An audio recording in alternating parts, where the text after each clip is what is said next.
मी गमतीने सांगते लोकांना की कधी डेंटिस्टकडे जावं असा आम्हाला प्रश्न विचारतात. मूल अजून लहान आहे डॉक्टर, कधी आणावं त्याला डेंटिस्टकडे? तर मी सांगते की वयाच्या पहिल्या वाढदिवसाला तुम्ही डेंटिस्टकडे घेऊन या.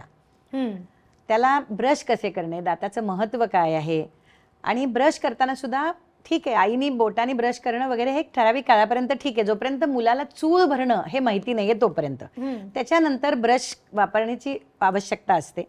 जर तुम्हाला वाटतं की चूळ भरू शकत नाही तर पेस्ट न लावता नुसता ब्रश घ्या.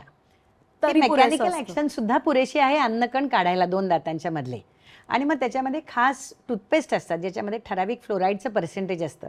1000 to 1500 ppm असं फ्लोराईड असतं. लहान मुलांना जेवढे लहान तेवढं 1000 शक्यतो तेवढंच प्रमाण ठेवायचं आणि मग हळूहळू ते वाढवू शकतात. तर फ्लोराईड काय करतं की तुम्हाला दातांचं जे वरचं कोटिंग असतं त्याला थोडंसं स्टिफ बनवतं, टणक बनवतं. पण ही काय म्हणजे फ्लोराईड लावलं आणि म्हणून मी काही पण खायला रेडी आहे, मला एक फ्री पास मिळाला असं नाहीये ते.